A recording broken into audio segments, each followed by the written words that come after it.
आपने कभी सोचा है कैलकुलेटर में अचानक ई कहाँ से आता है? और नहीं, ये कोई एरर नहीं होता है। चलिए इसे एक बड़े नंबर से समझते हैं। स्क्रीन पर इस लंबे नंबर को देखो। इतना बड़ा है कि ये स्क्रीन पर फिट भी नहीं हो रहा है। क्या इसे लिखने का कोई बेहतर तरीका है? बिल्कुल। अगर आप इसको ध्यान से देखें तो इस नंबर में 55 के बाद बहुत सारे जीरोज़ हैं, और अगर हम गिने तो यहाँ पर पूरे 19 जीरो हैं। अब हम मैथ का एक सिंपल रूल याद करते हैं। जैसे हम 10 का पावर बढ़ाते हैं, जैसे 10 to the power 1 is equal to 10, 10 to the power 2 is equal to 100, 10 to the power 3 is equal to 1000।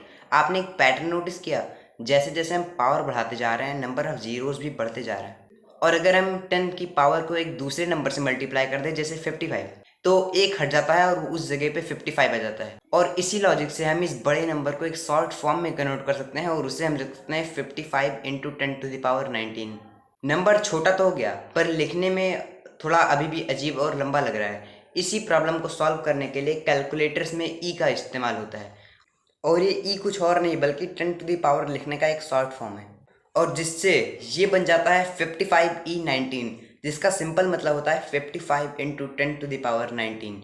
सो ई का जस्ट मतलब होता है 10 टू द पावर 19, और ये कोई एरर नहीं होता है।